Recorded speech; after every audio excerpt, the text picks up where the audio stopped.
the big mitts, hands. the big mitts. I'm not feeling it. Something's telling me not to cut it. And they're like, we're telling you, that's the one. Cut it. How much do medium voltage splicers make? Can I ask that? Oh my gosh. Yeah. Are you serious? Yeah. There, I'd say that night really put us on the map. Like, whoa, this team, they got their shit together. Now, a lot of people don't know this about you, but you're a world champion. I actually broke my neck in 3 places. 2 years ago. 3, going on 3. November, it'll be 3 years. I call it the bar exam for electricians. It's very difficult. I saw a video of you beating, who's the UFC guy, the famous guy? Sean Strickland. That's pretty wild. I mean, welcome to the Medium Voltage Experts Podcast. I am Mario de Alba, your host. I'm also the CEO and co-founder of Electric App Inc. or electricapp.com. We consider ourselves at Electric App the medium voltage easy button. We think we're experts in medium voltage. And it's not just because of everything we know, but because of the network and the people that we know in the industry. I've decided to interview some of these experts. So join me in getting to know these bright minds and have fun. Okay, subscribe. Well, thank you for being here. It's so fun. It's my pleasure. Thank you. I'm honored to be here. Yeah, well, you're our first one. Okay, cool. Of our medium Hopefully experts. I set a precedence. Yeah, it's going to be a good one. So I'm going to act like I don't know you at all, right? So Okay, interesting. Harold, who are you? Where are you from? I am Harold Ryden. I am from San Diego, California, north side of San Diego. It's considered North County. Most beautiful city in the world. Most beautiful, huh? By far. So how many kids? You married? I am married, going on 30 years. Okay, congrats. Yep, same gorgeous woman. There you go. I have no idea what she sees in me, but I'm going to keep running with it. Those big, the big mitts, hands. the big mitts. I have 3 children. They're adults now. My oldest is a daughter, 25. She'll always be my little girl. Nice. And I have a 23-year-old son. He's been serving in the military for 5 years now. He's married. What's his name? Reese. Reese, thank you, Reese, for serving. It's awesome. I have a daughter-in-law named Ashley. Oh, Super proud. congrats. Yeah. And I have a 20-year-old son named Cole. Cole. My oldest is Tabitha. Tabby and Cole. Yeah, and I've gotten to meet them all except Reese. I think Reese only over the FaceTime. phone. Yeah, great kids. And your wife's awesome. Melanie's awesome. Appreciate that. Now, are you originally from California? I'm not. Okay, where are you from? I was born in Anchorage, Alaska. Okay. Not military. My dad was one of the original homesteaders of Alaska, moved up there in 1960, homesteaded 180 acres. My parents married early, 60s. I was born in 73, shortly after they split up, and my mom was originally from the San Diego area, moved us all south and ended up in the LA area. That's pretty much where I was raised in Los Angeles. Cool. So homesteading, 180 acres? 180 acres, yeah. He's still got What 100 did they of it. do with 180 acres? Well, part of the deal was he would have to build on it, live on it, and keep it up. And over the years, he will section off 5-acre lots. He'll prepare it. He'll bring power, water, septic, and then sell it in 5-acre lots. And people moving up there buy these lots and put a trailer home or build a cabin or something on it. So he's still there? He's still there. Yeah, 83 years old, still kicking. And I've met your dad. He's awesome. That dude eats nails for breakfast. He is a tough old man. That's awesome. Yep. Very cool. What brought you down south from how old were you and when did you come down? Yeah, so in high school, met my wife, girlfriend at the time, obviously. Got married and was working at a office supply company. I was actually building office furniture. And it was just a dead-end job. The guy that had been there for 20 years was making like $18 an hour. And one day we were on a job site building this furniture, and one of the electricians was tying in these cubicles and asked me to help him pull in some wire. So I helped him, and I said, man, that's the easiest thing I ever did. Cool. I think I'm going to look into being an electrician. Where were you living at the time? Los Angeles. Okay, so you were already down south in LA. Yeah. I moved to LA when I was 5. With your mom? Yes. God. Okay, so Yep. your parents split. Yep. You go down south She was with your mom. remarried, stepdad, Got moved it. to Los Angeles. Yeah. LA. Which part of LA? It's a city rather, called Bellflower. Bellflower. Right next to Paramount, which is where my wife is from, which is 2 blocks from Compton. I was gonna say that's Pretty where rough. Pretty rough area. Dr. Dre and Snoop Dogg and Grew up in that area, and the ghetto bird flying over the house every night was a regular thing. Gunshots, people in 2, 3 in the morning screaming, and dang, that was normal. It was very normal. That's crazy. And all the way up into my adulthood. So one random day you pull cable just because you're right Pulled next some wire, to number 12. Maybe it was 12. Okay. I think.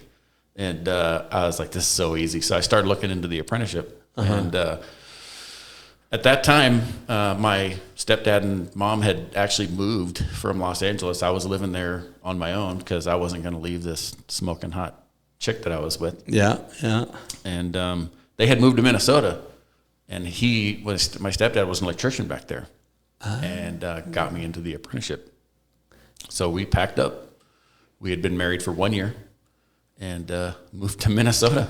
So like Minneapolis? South proper? of Minneapolis. Okay. A small town called Spring Valley. It was like 1,500 people.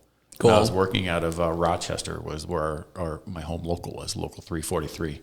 Very cool. And joined the apprenticeship. So it was 2 years after I was married because it was 97. That's kind of where Mayo Clinic is. It is. Yeah, I did a ton of work in the Mayo Clinic. Okay. Yep. I was the first apprentice on the not new anymore, but the Gonda building, which is right next to the Mayo Clinic. It's world famous hospital. I was going to say, I heard about the Mayo Clinic when I lived in Spain, because you'll hear, right, like research done from Mayo Clinic, blah, blah, blah, blah, blah.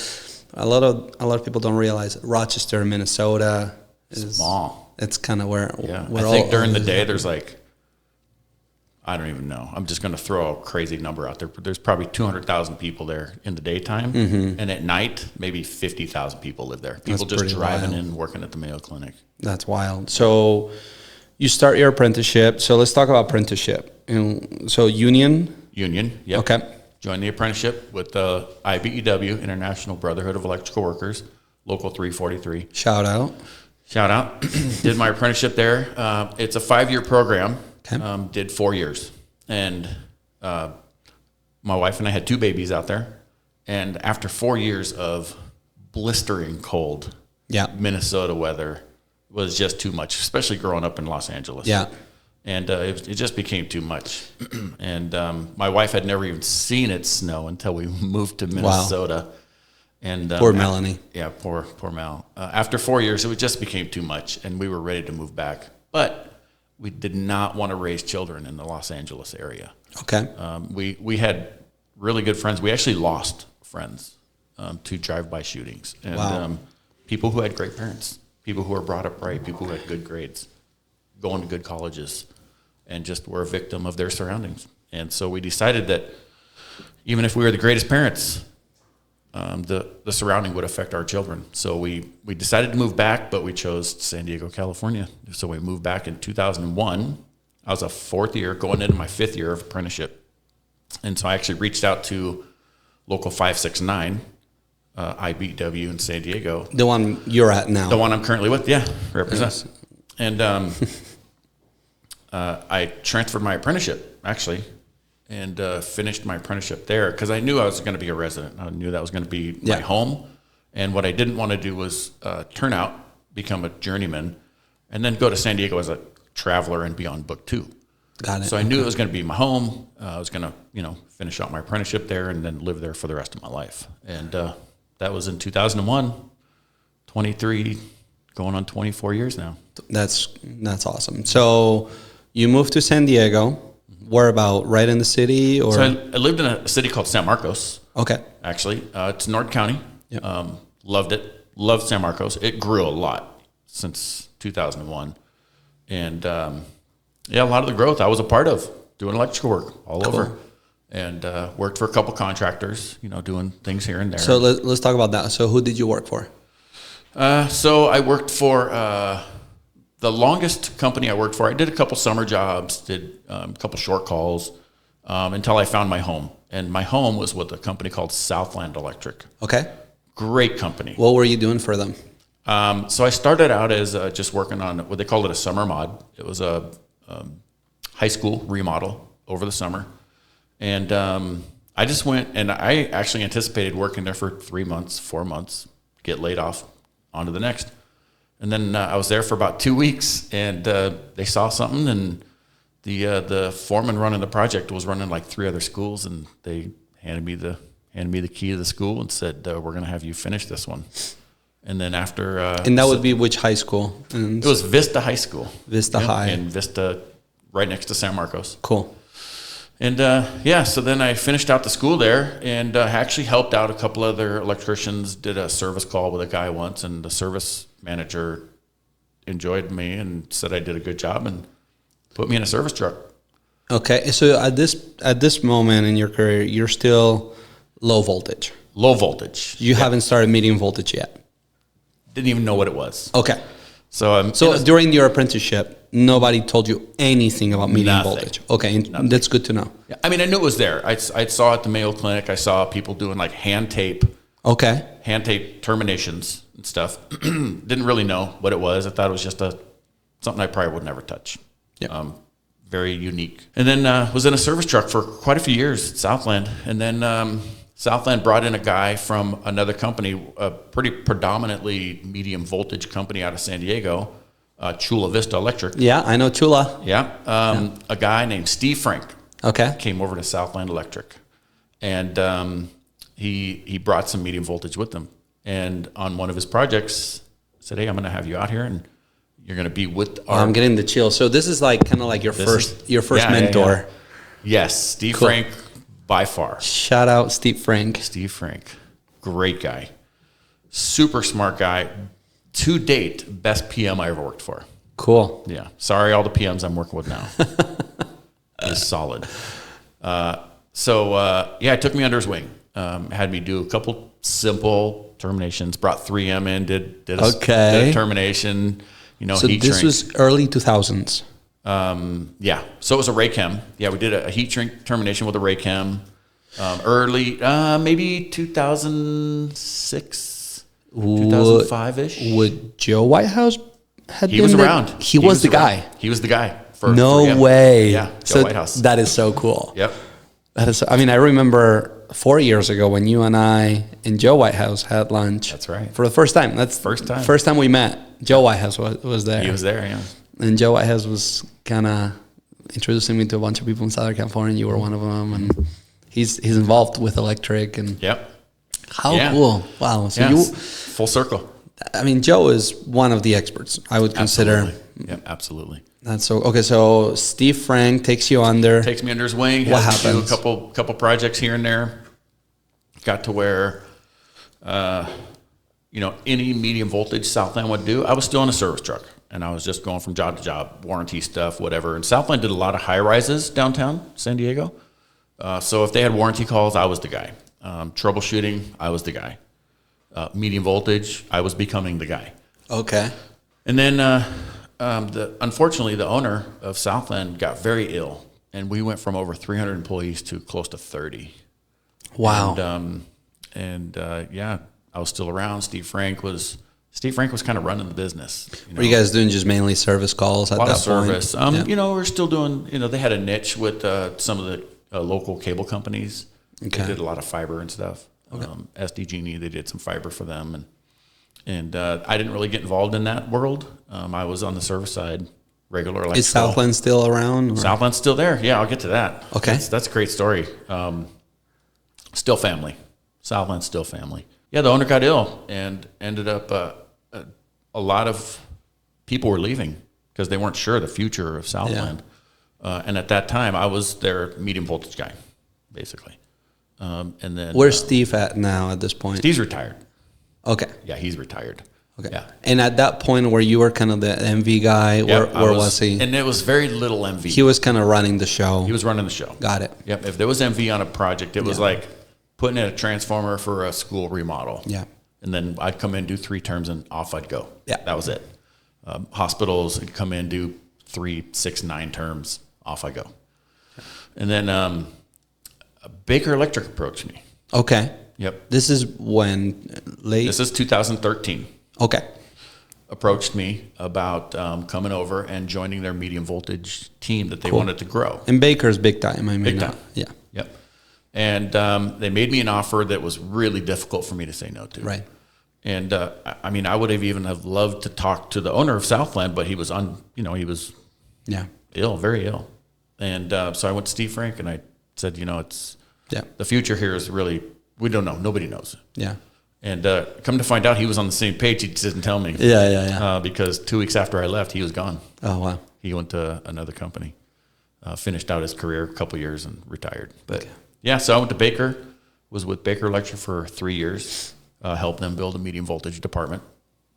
Grew pretty good within those 3 years. We grew it pretty significantly. And that's where I really got heavy into it. That's when I was predominantly. So what were you guys doing? Voltage. What were you building? A lot of solar farms. Solar. Anytime there was medium voltage on amusement parks. One of my customers, longtime customers, was the Safari Park, which is part of the San Diego Zoo. Did pretty much all of their medium voltage. That was Steve Frank's customer. Okay. And because I was his MV guy, I was doing all of their work, and so I got to know their loop really good. So when I left Southland, I was still the guy. So they chose Baker. So I brought a lot of work in from Safari Park, and then it kind of grew from there. Baker and I. So you were doing both. If you're doing Safari, that's probably more of a 15 kV loop. It's 15 kV. Yeah. Yeah. And then on the solar side, you were doing 35. 35. Yeah. So you were having a little bit of both. Yeah, a little bit of both. Some 4160 from time to time. Some of the high rises downtown still on 4160. Some colleges in San Diego on 4160 because the original SDG&E was 4160 way back in the day. And so when they went to 12470, a lot of the colleges just put in transformers and dropped it to 4160. So they kept their 4160 loop. And over the years, they'll transition to the 12 kV. But so I was a little bit of everything, pretty much. So 3 years with them. And the owner of Southland had passed within that time. Rest in peace. Yeah. Phenomenal guy. Yeah. And his wife took over the business. Oh, wow. Which then became a woman-owned business. Cool. And she actually started to hire back a lot of people that had left. Cool. And one of the guys that went back reached out to me. And at that time, it was getting a little rocky for me. At Baker. Sure. If that's the name you want to use. Okay. And it was just kind of perfect timing. Okay. It was time. It was time to move on. They, again, wanted to have me come back and do medium voltage. So you go back to Southland. So I went back to Southland. Back to Southland and was starting a medium voltage division. 2 of the guys from Baker decided to join me. So it was me and 2 experts. Who are they? Experts.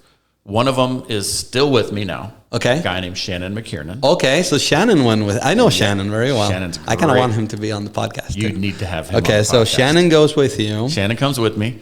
And Ken Crandall. That name sounds familiar. Yeah, back in the day, Ken was the man. Yeah, I know that name. Yep, he's super smart. I couldn't have asked for a better person to be teamed up with for 4 or 5 years. Learned so much from that guy. And Shannon. So it's the 3 Musketeers right there. 3 Musketeers. Went to Southland. We were there for 2 years. And, I was reaching out to everybody, man. I was being super aggressive. Reached out to all the colleges, all the amusement parks, whoever I could to talk about medium voltage. Yeah. All the companies. Hey, if you have MV, we'll be your sub. I was just calling everybody. So that's calling interesting. Their mothers if they didn't answer. So you didn't just know the product and how to do it, but you're selling. I'm selling. Yeah, and I don't think a lot of people realize that contractors and subs do that. Yeah, the best sales guy are the field guys. Yeah. Because you're face to face with the customer all the time. And if you haven't figured it out already, I talk. Yeah, you're great. And I can just talk. Yeah, and you've got that gift of same way in the field. I would just talk to the customers, get to know them. And I don't just get to know them by their work. I get to know them personally. Yeah. You're a deep guy. To me, it makes it, more enjoyable. It makes my job enjoyable, getting to know the people. Because then you're working with family. You're not working with just coworkers. Right. And so, so Southland Electric started building a small medium voltage division. Because Southland was on the smaller size of a company, they didn't do quite as much per year as some of the Bakers or the other companies. And I had subbed to a company called CSI Electric. Okay. My old roommate from high school that I lived with was one of the superintendents over there. So I know Steve Foster. Yeah, I know Steve. Great guy. Foster. And I reached out to him because I knew that he was working for Cal State Long Beach. So I reached out. I said, "Hey, man, I know you're at the college, and I'm sure you have a 12 kV loop. And here's me doing my sales pitch." And he goes, "Well, I'm actually not with Cal State Long Beach anymore, but we sub out all of our medium voltage at CSI Electric. So we'd love to give you a shot." So gave me a couple small jobs, a couple splices, and some term jobs and stuff. And we did 7 jobs for CSI Electric within a very short period of time. Probably less than a year. Yeah. I always say it's a 6-month incubation process and progress. Yeah. And we brought Ken and Shannon, who are solid. And within those 7 projects, they approached me and were like, "Hey, we're thinking about starting to do this internal. What would it take for you guys to come over and start this up?" And Southland, nothing against Southland, they just were on the smaller side. And my dream of a medium voltage division, they couldn't fund. Yeah. And it was just way too big a scale. And it was too good a timing for CSI to come in and this show is me all 2019? This is 2018. 18. Yeah, so it's Baker, I was 2013 to 2016. Yep. Went back to Southland 2016 to 2018. So 2018, I took the offer. CSI, again, made me an offer I couldn't say no to. Yeah. Actually offered me more than what I asked for. And at this point, are you still installing? Are you being hired to hire? You're everything. You're the everything man. I'm the sales whatever guy. it takes. I'm the estimator. Okay. Ken and Shannon are installing, and when they get busy, I throw the tools on. I'm out there. And when I'm out there, I'm not selling. And I'm not estimating. So it gets a little slow. So it's like this, Yeah. We jump ship, Again, nothing against Southland. Great company. Their family. I still talk to them from time to time. And, I love them over there. And now at CSI, obviously, how big is your team? So we started with 3 of us in 2018. And we did a project at Disneyland.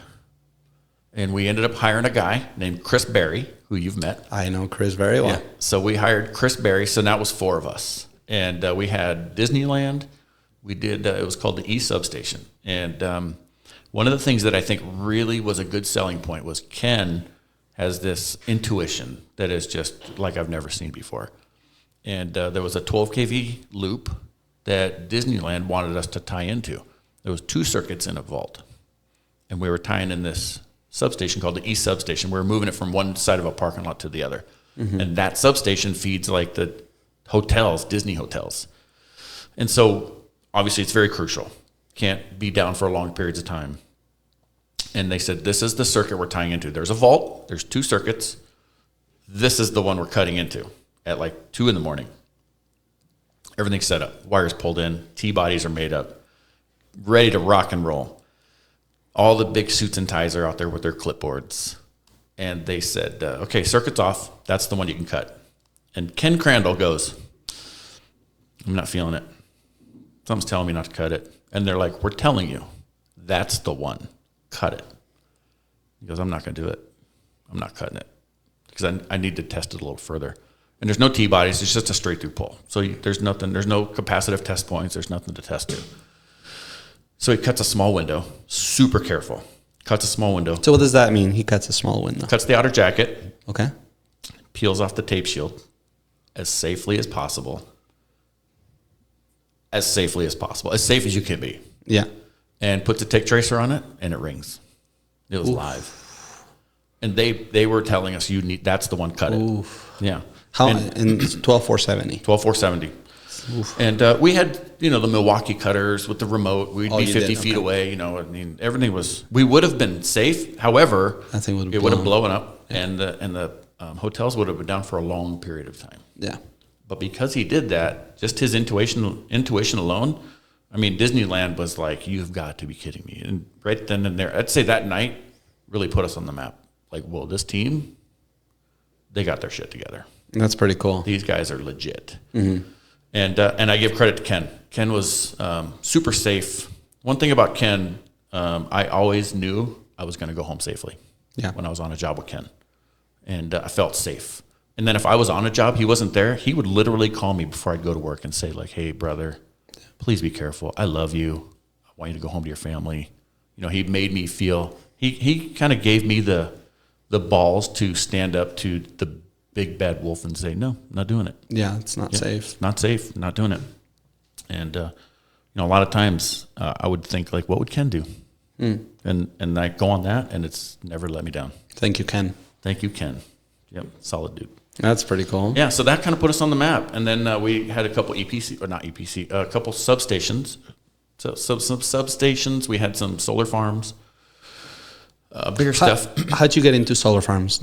Well, at Baker, we did some solar farms. Yeah. We'd all the T-bodies, terminations. Was Baker the EPC or no, were they weren't subbing? the EPC at the time. Who was the EPC at the time? Was it Blattner or? Yeah, maybe Blattner. Being the installer, I didn't really know. Yeah, you didn't the big names. I was just there to do T-bodies. Yeah. 90-something T-bodies. Let's get out there and let's hammer it out. We got, 5 weeks, 6 weeks, whatever. That's 7 guys. So that's a lot of cable peeling. Yeah. And so CSI was very similar. Cool. Solar farms, not too much battery then. And so then, again, let's throw the tools on. We had a big solar farm up in Paso Robles called Cow Flats. Ken, Shannon, Chris, and me. Okay. With my tools. And 3 straight weeks, 16-hour days, Saturdays, Sundays. I mean, I drove home, got home Christmas Eve. Wow. Yeah. And just go. And you guys are doing everything from splices to T-bodies. Splices, yeah, inline splicing, T-bodies, modular splices, terminations, T-bodies at the transformers. Would you guys be doing also like putting the arresters in? So on poles, no. Poles, we would have a third party come in. So like at the pole? Yeah, at the pole. We would do surge arresters at the end of the lines. You guys would? Absolutely. At the pad mount transformers? Mm-hmm. Yeah, so we do all that, and then terminations at the substations.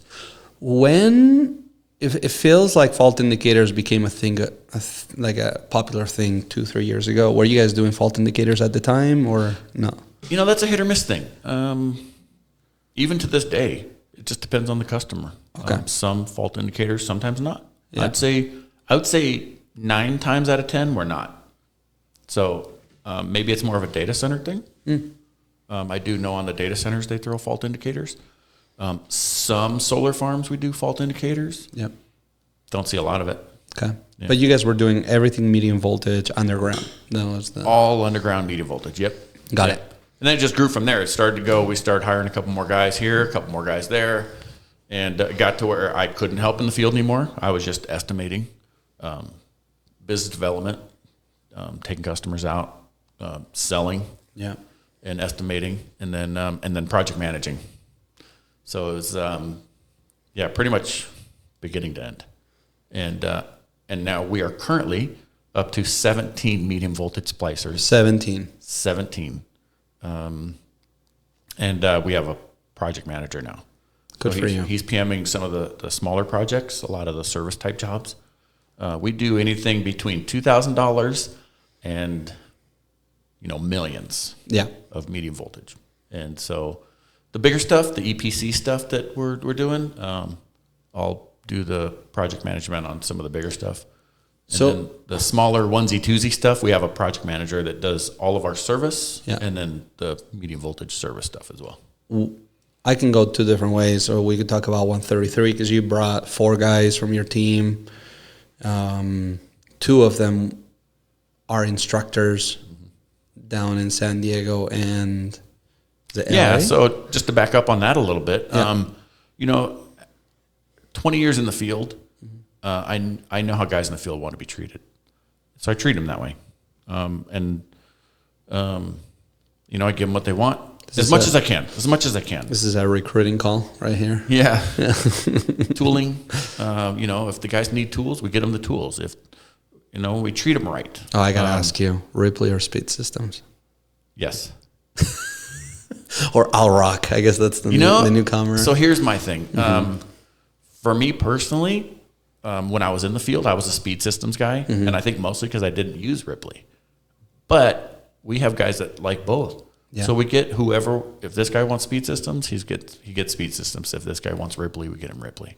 It's always I was here, are you a Klein guy or Nipix guy? Well, I'd say Nipix now. Yeah. It's just seems like a better product. Oh, interesting. Klein is getting loose. Yeah. That makes sense. Yeah. Before it was... And not on the open and closing side of things. No, you get like a pair of linemen's and, you can tell a good tool when it's tight. Yeah. Loose, but not wobbly, wonky. Yeah. And I'd say lately it's more wonky. Interesting. So Nipix is just solid. Solid. Yeah. So two things. 17 guys.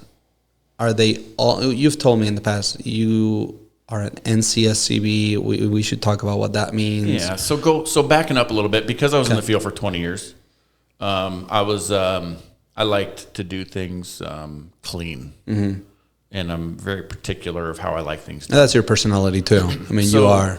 Yeah. So I like to hire guys that are gonna with the same mindset. I never tell anybody how they should install. I hire guys that I trust to install it. Guys that I know would do it the way I would do it or better. The guys that wouldn't do it as well as I would do it, they fall under the trainee category. And so we actually have, I couldn't even tell you how many certified splicers we have currently, but we either hire, or if we do hire a splicer, it's a trainee, and then they're working towards their NCSCB certification, which is a national certification for cable splicing. To me, that sets apart a guy that took, a Mod 1 class, as opposed to a guy that actually went out and did the national certification test. Yeah, I call it the bar exam for electricians. It's very difficult. I know really, really good electricians that fail it multiple times. It wasn't until I met you that my eyes were open when it came to like training and having guys certified and stuff like that. Because it was good to know. Thank you. Yeah, because it was early on in the life of electric that I met you, and up until that point, I came from 3M, right? And I was trained and taught and told to put on these installation training classes. I can tell you how many times I trained guys that had never even seen medium voltage cable, and they were about to go into a volt the next week and go put on a termination. Yeah. So many. Scary. Looking back at it, I can't believe that I was the guy training them. Let's take that guy and put him in that vault that Ken was in that night. Yeah, scary. Does he cut it? He cuts scary. it. He cuts it.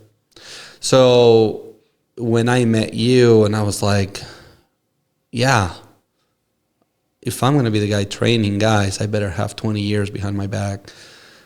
I better have a certification that backs up all the training and especially the safety side of things and whatnot. I mean, the craftsmanship, that probably comes with practice and repetition. Right. And great tools. And a good cable splicer is not how well he puts a termination on. A good cable splicer is a guy that I trust to go into a building that shut off at 2 o'clock in the morning and they don't know what's wrong. And he can go in and safely identify the problem and fix it. Whether it's, we never send anybody alone. It's always 2 guys or more, or not get them back online because it's not safe. And have the balls to say, sorry, Disneyland. Yeah. You're not coming back online until this is safe to do so. So obviously, I think manufacturers, they do a good job, I think, training people on their products and whatnot, and typically go through the instructions. Outside of NCSCB, is there anybody else or any organizations that train people, journeymen, how to become medium voltage splicers? What's kind of the career path? If I want to be a medium voltage splicer, what do I do? So for me, I went through the 5-year of normal electrical apprenticeship. And then in addition to that, there's about another 2 years of medium voltage training you can do. And that's typically for us with the IBEW. I'm not sure non-union how they go about it. But for a union, we actually have medium voltage training. Cool. Yep. So you can go to your local union. Yep. And most of the time, they actually will offer those classes. So this is like the one up in San Francisco, like Rich Sieber and those guys that Ryan Garcia. Yep. We have local you have 11. A couple guys. Yeah, local 11. They have a class there. So where's local 11? Local 11's Los Angeles. Okay. Yep. They have a class there. It's taught by a guy named John Monk. I know John. John works for CSI. Very cool. So that's another thing I have a lot of, I shouldn't say pride. You should. You should be proud of your team, for sure. Yeah, thank you. So the trainer in the Los Angeles area works for us. The trainer in the San Diego area works for us. That's pretty cool. Doyle Morrison. What a flex.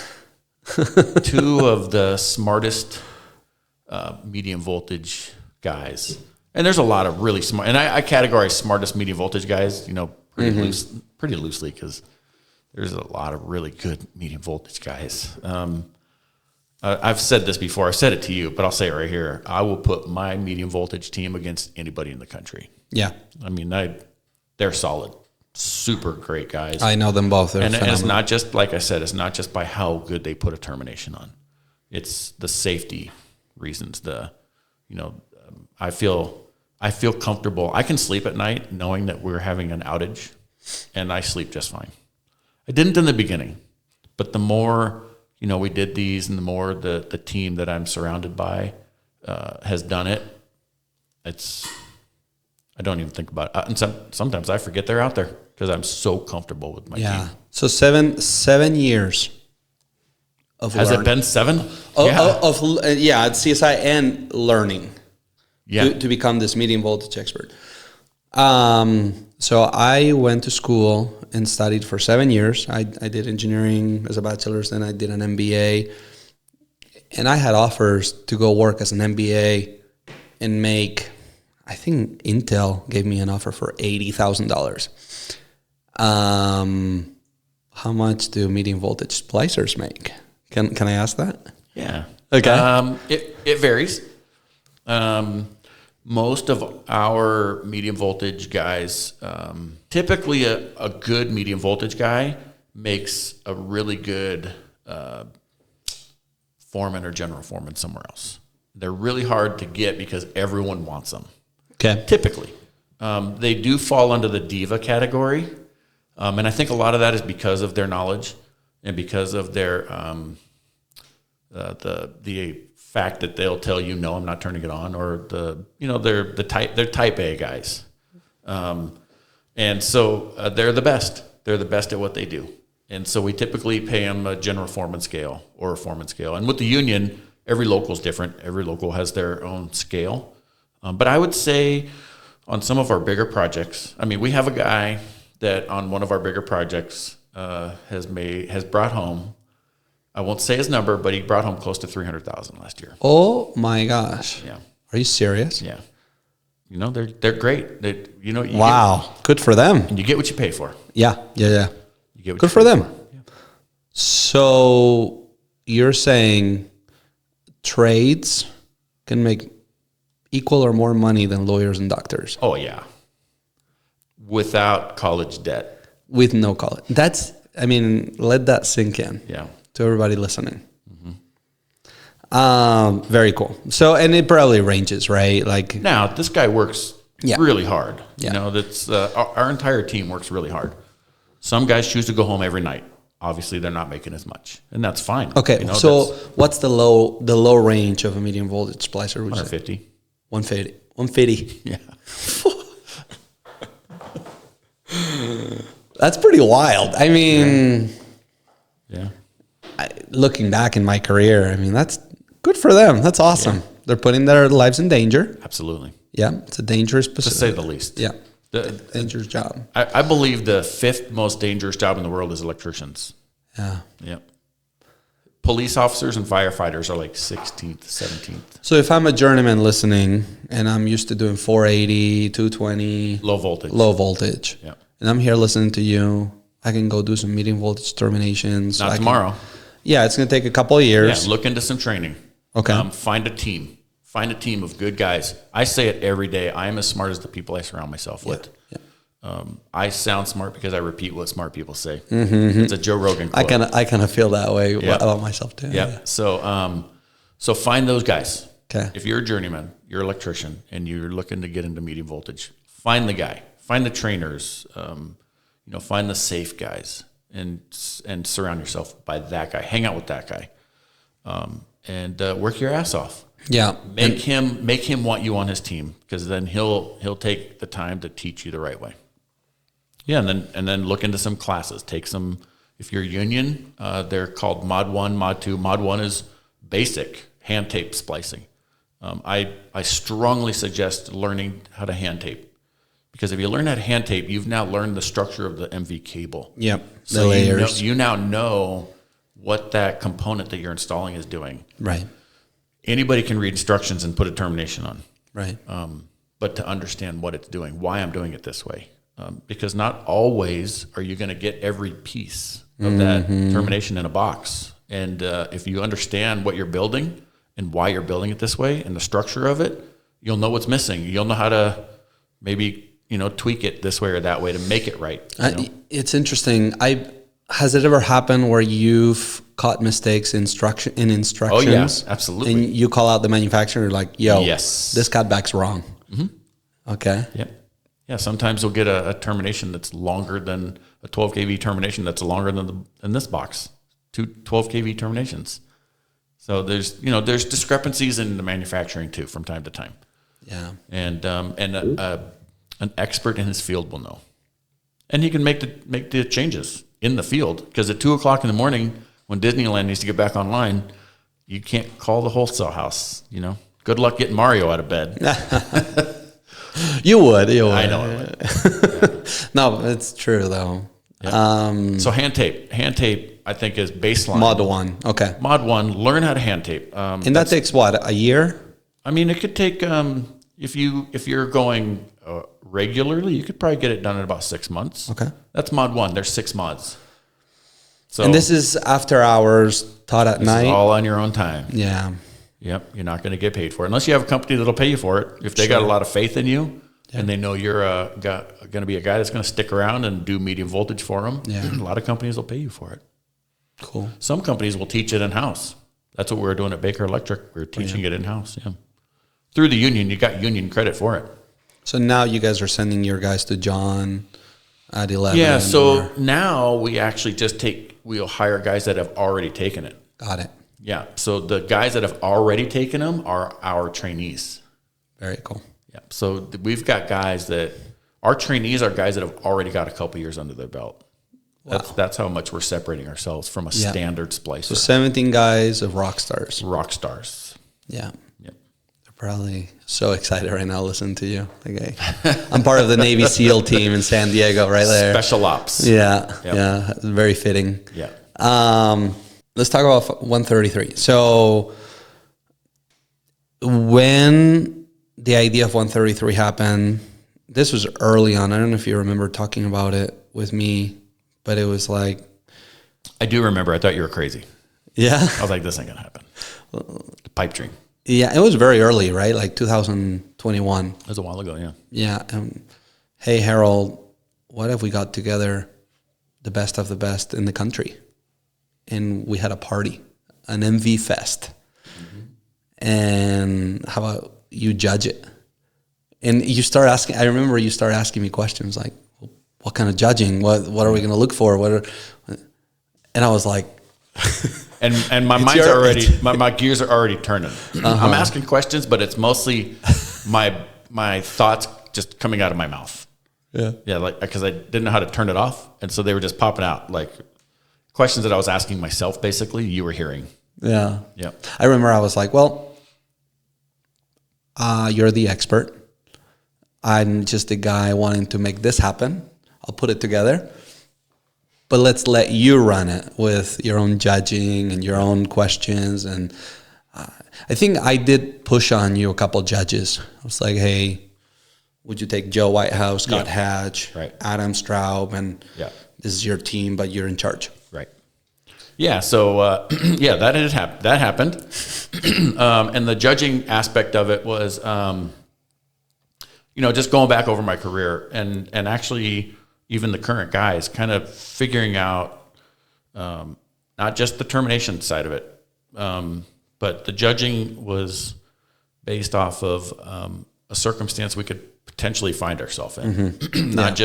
not just a warehouse setting with a termination and some instructions, nice table and a nice table and air conditioning. And, if we could have had rain and wind set up in here, it would have been more realistic. Yeah. And nighttime and ice cold and freezing and,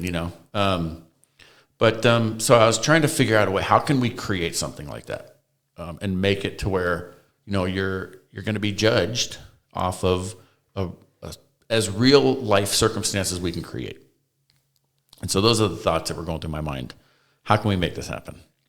And I actually went back to, my youngest son is a professional hip hop dancer. And I went to one of his competitions. And the scoring was very unique. And I started to figure out, how are they scoring this? What do they, and because this scoring system was within a fraction, like first place to second place was like 6.09 to 6.07. Wow. That's how close it is from first to second place. And I'm like, what are they doing? How are they getting so granular? And so I started creating spreadsheets with a scoring system on splicing. And I was trying to figure this out and came up with a scoring system that actually sort of worked. Yeah. It's going to evolve. Second annual, scoring is going to evolve. So is next year going to be a little bit different? It'll be a little bit different, and the scoring will be a little better. So we'll get into the judging next year, but so you had, how many people did we have? We have 9 teams, I think. 8 or 9 teams. So I think it started out with just 5 teams was original. And you were going to take 2 guys from every company. Yeah, and then I had like 2 or 3 companies that were like, we want our guys there. You started. I think Blattner called. Companies asking you to be a part of it. Yeah, Blattner called, Summit Line called, and these are big companies, right? So us, we're like, what should we do? Yeah. So to go back on the scoring was off of, we judged on safety. Okay. Are you wearing your PPE? Glasses, hard hat. I remember only one team was wearing like hard hats. Yeah. You had a team come in here and they had like it caution taped off, and they came ready. They made you sign their safety protocol was that HA, what do you call that? The site walk around. Yeah, site walk, okay, sign my paperwork here, you're in my work zone. That's pretty cool. Like they went above and beyond on the safety aspect. Shout out Andrew and Adrian, right? Yeah, that was really cool. And that, and believe it or not, that was the deciding factor on how they placed. So Steve Frank, going back to the roots. Yeah. Wonder if he had anything to do with that. With the because Steve was kind of like your no Steve was your mentor. Steve Frank was my mentor. Ken Crandall. Okay. So put it this way. So that's the Ken point. Next year, Ken Crandall will be one of my judges. Oh, he's coming. So that's cool. Have you ever seen the cartoon Surf's Up? Yes, of course. Do you remember with a penguin? The guy that made the surfboards? Yeah, man. This is how you make a surfboard. And he's like shaping the board. And then the kid takes the thing and he goes, and he's like, you're doing it wrong. You're doing it wrong. That's Ken Crandall. Yeah. Ken will teach you how to do a termination. And you can do it exactly like him. And he'll tell you you're doing it wrong. That's funny. Yeah, he's super so he's coming. critical. He's coming. I've already talked to him. He's That's on board. Awesome. He's super 133 next year is going to be it's going to be amazing. So yeah, Ken had a lot to do with the what would Ken do? Yeah, again. That's cool. Okay, and so the scoring system had a lot to do with we set up a circumstance. Can I kind of talk about what we did? Yeah. Yeah. So it started out with a termination, and then we did a load break. Yep. Or a T-body. Load break. Large interface. 35 kV interface. Yeah. Which it was kind of cool because some of the guys had never done a load break before because they came from the solar farms. Perfect. Yeah. We want, how good of a splicer are you? Yep. How well can you adapt in the field? And then we did a splice. And then we had all the teams do the term, and we had them do the load break, and then they would pause. And then as they went in to go do their splice, we took all their tools from them. No speed systems, no Ripleys. And it's XLPE cable. It's XLPE. It's not rubber. Yep. And it's hard as hell. We made them use their knives. Because what if your tool breaks at 2 o'clock in the morning? I remember there were some angry guys. There were some angry guys. There were guys that didn't know what to do. And it slowed them down dramatically. And, but hey, that's what separates a good splicer from a... I thought it was really cool. Just learned by instructions. Who was the team that bought all that Kevlar rope? It was John's, wasn't it? Didn't John buy the Kevlar? No. Monk? Yeah, didn't he? Sure. I think it was John's team. Who was John's partner? So the team... Doyle. John and Doyle are two trainers. Yeah. And I'm not being biased. I'm just stating what I think is the facts. Yeah. Their product was by far probably the best one in the warehouse. They took second place by a fraction because they weren't wearing their hard hats. Okay. Hey, the rules are the rules. I think they learned for next one. Absolutely. If you're listening, if you're coming. Oh, yeah. Doyle's already said, I'm putting a hard hat on, my safety glasses, I'm caution taping the whole area. Like it's, above and beyond. Cool. But to me, that for me, solidified my statement. I'll put my team up against anybody in the country. Yeah. And John and Doyle, solid. I think it speaks, and I think your team knows, and they walked away with some pretty sweet prices, but absolutely, they know that you're a fair guy.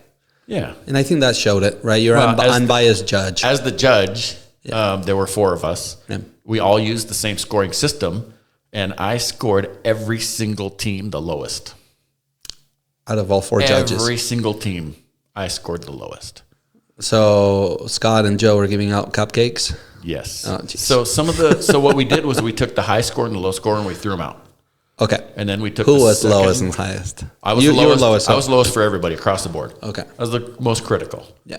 Probably because I did 20 years in the field, The other 3 guys, Adam, Strong. Some years in the field, not 20. Yep. And then Scott the other and 2, Joe. Yeah, so they were 40 years each. But how much field work? Joe probably 20. Okay. Yeah. Okay. Joe has a lot. But so they were really nice. Yeah. They were really nice. Everybody's a winner. But I'm a very critical guy. I expect a product that I would install or better. And granted, we had the best of the best. We had the best of the best. Yeah. So these guys are walking around looking at the best of the best. What are they going to say? Right. Bad?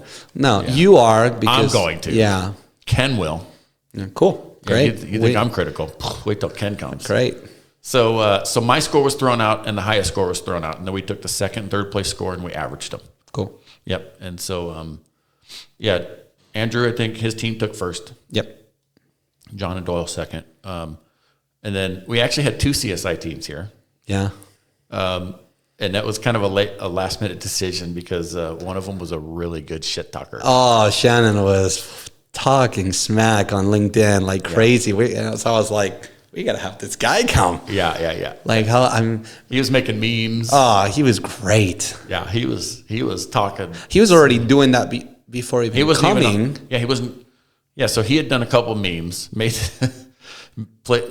a couple jokes, made a couple memes, put them on LinkedIn. Yeah. Because he was backing John and Doyle. He's like, hey, this is my team. I'm going to back these guys. And so he was trash talking in favor of John and Doyle. And then you saw it and said, I need this guy. Yeah. He has got to be part of the competition. Yes. And so you made the exception and brought 2 teams from CSI. Yeah. Yeah. That was a lot of fun. And then number 3, I think Blattner took that. Yeah. Blattner, then CSI took 4th. Shannon and Chris took 4th. And then the rest of the and so teams were all like equal, right? Like very similar. Yep. That's a lot of fun. So we're doing that next year. Can't wait. Okay, we're gonna do a little bit of a fire drill. Oh boy. I'm gonna say something, and you're gonna take first thing that comes to your mind. Oof. Okay. Doesn't matter. Hold on. Yeah. Take a shot. Give me some whiskey here. Fire drill. Get ready. And this is going to be kind of fun. We're going to keep it all to good vibes. All right. Right? So favorites. Sure. Everything. Richards. Oh, sorry. I was just going to say manufacturer. Yeah. Favorite manufacturer. Richards. For T-bodies. Okay. Yep. Favorite medium voltage accessory. Ooh. First thing. Well, I'm trying to think. What do you mean by accessory? So splice, rubber gut, T-body, load brake. Ooh. You know, you just asked me who my favorite kid is. I can't say. Wow. Because like I love them all so equally in different ways. Okay. Does that make sense? No. Splicing is fun because like it's like 2 terminations in one. And you have to make it one unit. Yeah. Because that cable has to be the same cable from your right to your left. Yeah. And you just created that path. That's fun to me. So tape splices? I mean, sure. I mean, any splice, you know, as long as you created that path, whether it's so you like splices. Heat shrink. Oh. Well, hold on. Should we do heat in 133? Well, now you got to get all the torches and stuff too. That's okay. Yeah.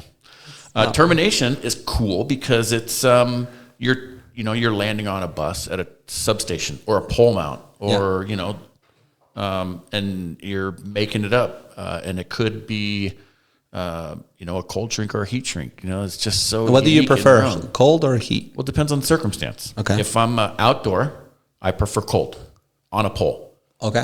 And I learned this from you actually because we came across some outdoor terminations that were heat shrink. Yep. And what happened was it was a very hot and cold environment. It was out in the desert, and everything would get really hot, and the cables, terminations, everything would expand. Yeah. What? And then when it got really cold at night, everything contracted. However, the heat wouldn't contract with it. The termination. And so all of the seals broke loose. And then the outer jacket would get cold and shrink. You talk to someone that is like a crazy Raychem only heat shrink guy. He's gonna say it was installed wrong. He's like, it's the best seal in the world. Blah blah blah blah blah. I disagree, and I got proof. I've seen those pictures. You know, it depends on the environment. Yeah. So you've got 100-degree variance, right? If I'm in a cabinet that has super sharp edges, which you see a lot, yes, I'm going heat shrink. Yep, because they're tougher. They're tougher. If you barely nick a cold shrink, 6 months later you come back, you got cold shrink on the ground. Yep. Yeah. Yep. Yeah, everything has its purpose. I don't think heat's going anywhere. I don't think cold's going anywhere. Agreed. And I think that's what makes you special because you adapt. Right. And you're not closed-minded, right? Like Thank you. There's a lot of people that are very close-minded. Yeah. Okay, so you didn't commit to a favorite accessory. Because I can't commit to my favorite But Richards is your favorite manufacturer. T-body. Okay.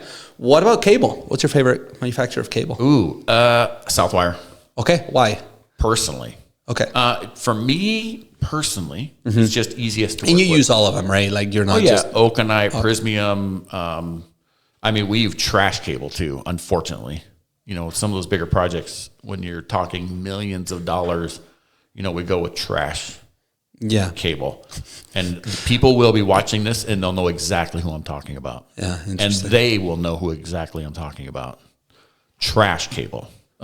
However, there are circumstances we are forced to use it, unfortunately. Yeah. But that's what makes a good splicer too. They use this, trash cable, and we create the best product we can, which is still unfortunately not that great, but we do what we can. Yeah. So cable, I would say Southwire. I like the way the semicon strips off the insulation. I like the white EPR. Oh, interesting. Okay. I like it. Not everybody pink? does. The pink has lead. The Southwire, the white insulation is lead free. That's interesting. Yeah. So, but there's guys on my team who I consider better splicers say Southwire is trash. you know? So everybody's unique in their own way. Yeah. Yeah. Cool. Favorite manufacturer rep? Patrick Lyons. Wow. Love that dude. Oh, he's going to love this. I love that dude. Yeah, he's a good dude. He's just a cool cat. Yeah. You know, he's just, he is Robert Redford. Okay. Just cool dude, you know, good looking guy, you know, just when he walks in the room, just strutting, you know. He came to 133. That was really cool of him. Yeah. You know, that was right in the middle of him, like going out to colleges and visiting with his kid and all. He made 2 days to come out to the West. And so I have a lot of respect for Patrick. Backs up my response. Just a good dude. It all comes full circle. So my experience with Patrick, he was, when we decided to go full distributor at Electric, he was one of the first guys that I called. Would you set us up? Mm-hmm. No hesitation. Yes. I think you guys are awesome. You guys are doing something special. We're like, are you going to get heat for setting us up? He's like, oh, yeah, for sure. He's like, but that's okay. Yeah. Love him. I got your back. And he's always had our back. Patrick's great. Favorite factory tour? You've done a few of these, right? Like where you've gone to manufacturers and you've done tours. They were all so great. Okay. Minus one. Okay. One I almost died at. Are you serious? We got to hear that. We wanted to keep it good vibes. Okay, I won't give manufacturer names, but it was. Well, the favorite. You gotta tell us favorite. You know, Okanite's really good. Okay. They're good. Was this up in California? Yeah, Santa Clara. Cool. They have a nice facility up there. But Southwire, you know, they have a copper mining or a rod company. They actually make copper rod. Yeah. And I got to tour the plant. Oh, it was so cool. That was cool. See how they make that copper. And then they take Southwire sells copper rod to like multiple cable manufacturers. That is so You'll walk cool. in another cable manufacturer and see Southwire copper rod on the ground, like on the spools. That is so cool. Yeah, Southwires, their facility was clean. The Southwire's everywhere. They're everywhere. Yeah. But it was clean. I felt safe. Yeah. You know, it was just good presentation, very professional. I don't remember the name of the program. I went to visit Southwires 2 years ago, and I walked away just blown away. Yeah. They have this program where they'll hire troubled kids that are having a hard time graduating for tough life circumstances, and they'll give them a job that goes towards high school. I want to say it goes towards high school credit, and these are kids that have been to juvie or, you know, tough. Mm-hmm. And those are the kids that are making all of your guys' you just made me like Southwire even more. Wire bundles that you buy at Home Depot. Yeah. They're made by kids that are just out of juvie. Perfect. In Carrollton, Georgia. So really cool. Southwire is awesome. Yep. And good company. Favorite job. Favorite project you've done. Ooh. Because you've done a lot. I've done a lot. I'd say the most to have my name a part of was Disneyland, because my grandpa helped to build Disneyland in the 50s. How cool is that? Yeah. So to be a part of something that my grandpa was a part of was very nostalgic. So cool. That's awesome. Yeah. It just makes me feel, you know, it could be this talking, but that was really neat. That is so cool. Yeah. Where do you see medium voltage at in, 10, 20 years? What's going to be different? What's changed in the last 20 years? Mm-hmm. Not a ton. T-bodies, not much. People have their ideas. The hammerheads from Richards. Mm-hmm. That's a new idea. 3M kind of had something similar, and where's that now?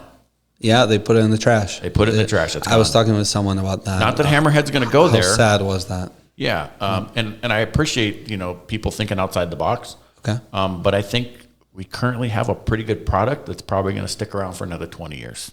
Interesting. Okay. Mentors. Who would you say were your 3-4 mentors that have shaped Harold Ryden? Steve Frank. Okay. Ken Crandall. My team. Wow. Okay. Your current team. My current team. Where do you see your current team at in the next 20 years? Doubled or more. With me whittling some wood, sitting on my front porch, drinking whiskey and smoking a cigar, checking in on them from time to time. 7 years, 8 years retired. Nice. Yeah. Hopefully. Nice. So, and last thing, you are, and a lot of people don't know this about you, but you're a world champion. Retired. Okay. You want to tell us about that? That is a whole story in itself. Yeah.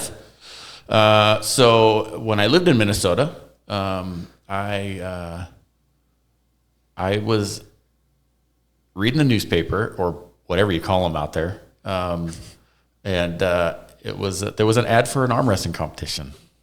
Small little podunk at the fair. You know, it was right after the cowboy rodeo or bull riding arm wrestling competition. And I told my wife, I was like, I'm actually pretty good at arm wrestling. Had you done it before? Not competitively, but I've in high school arm wrestled my buddies. Okay. I beat all my buddies. I was even beating like my high school teachers, like the wrestling coach. I beat everybody. I mean, you've got these gigantic hands. Yeah. So I was Here, put your hand like this, genetically next to mine. Here, you can do so the camera can see that one. Just for context, Yeah. this is So genetically, I didn't know at the time, but genetically, I was built for arm wrestling. For a certain style. There's so many different styles of arm wrestling. For my particular style, which is called a top roll, I got the hand size, I got the arm length, and for my body weight at the time, was perfect. I had one of the bigger arms in my weight class. But I went to this little podunk tournament, and I lost my very first match to the guy that ended up taking first, and I thought maybe I'm not that good. Yeah. But then it was a double elimination. I worked my way back up, took second.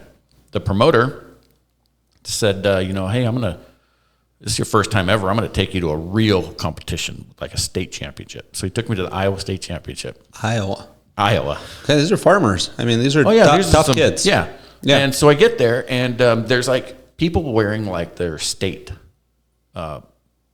like sports team, like Team Minnesota, Team Iowa, Team Nebraska, Team Missouri, and or whatever club they're with. They represent their club, and I was like, these guys take this pretty serious. So I signed up and I jumped in there, and I was beating guys. I didn't know who they were. Took second in this Iowa State Championship, and I was beating guys that were professionals. Team Minnesota, Harold from Minnesota, so and so from Minnesota, come up and arm wrestle. And so Team Minnesota was like, who is this guy from Minnesota? We don't know who he is, and he's beating all of our guys. Who's this guy? So they approached me, and they recruited me and started training me. And I was driving every Saturday. I would drive 2.5 hours with a 1-year-old baby girl with Tabby in the car seat. Yep. And I would drive 2.5 hours to practice. And I would train with these professionals at the time, and I didn't know it. But at the time, these guys were some of the best in the country. And a guy named Jason Reamer, one of the best ever, incredible. He got so good, and he beat one of the best arm wrestlers of all time, and he was paid $1,000 for it. So he quit. He said, I just beat the best ever and got paid $1,000. He goes, I'm finding a new hobby. So he was one of my trainers. And a year and a half later, I won my first world title as an amateur. Wow. Yeah. A year. A year and a half, yeah. Just after you started. And you know what's funny is I was arm wrestling, I was jumping in as many tournaments as I could. Okay. And I was arm wrestling all the amateur classes from the lightest weight, because I weighed 165 pounds. I'm kind of seeing a trend here, like best of the best, perfection. I mean, OCD. I was going to say it, but okay. Yeah, OCD. Yeah. So you've got that mentality. Yeah, I perfected my craft. You're not a 133, you're a 175. Yeah, so it just kept growing and growing, and I started teaching guys. I've actually trained a couple world champions, yeah. That's pretty cool. I mean, I saw a video of you beating, who's the UFC guy, the famous guy? Sean Strickland. Sean Strickland. Yeah. You'll have to cut that in. Recently, right? Yeah, it was maybe a year and a half ago. Yeah, it was a year ago. And that was right after you had the bad accident. Yeah, I was in a really bad car accident. I actually broke my neck in 3 places. 2 years ago. 3, going on 3. November, it'll be 3 years. And it pinched my nerve that actually gives your right tricep motion. And so I actually probably lost about 90% of the strength in my right arm, ironically. And I'm not one to just sit back. In fact, part of me was a little excited about recovering. I know. Crazy. And so I just started working to gain it back. And what better way to strengthen your arm than arm wrestle? So I started hitting up some of my arm wrestling buddies. I got a really good buddy named Jake Smith, who owns a Muay Thai gym, actually in Vista, California. Started going to his gym, and he's got an arm wrestling table there. And so I was training, and that's how I met Sean Strickland. Sean Strickland came in to go spar at my buddy's Muay Thai gym. No way. Very cool. And so my buddy called me up. He's like, bro, you got to come. Sean Strickland's coming. I said, I'm there. Yeah. I'm there. And so he arm wrestled me, and he was the coolest guy, dude. He was so cool. Such a good sport. Is he kind of like... We were talking trash. He loved my trash talk to him. And I basically called him a girl. I said, is your girlfriend a lesbian? Yeah. Because I was just toying. I saw that. So much fun. Yeah, it was a good time. That's cool. That's awesome. Well, thank you, Harold. Hey, man. Thank you so much. I really enjoyed myself. This is fun.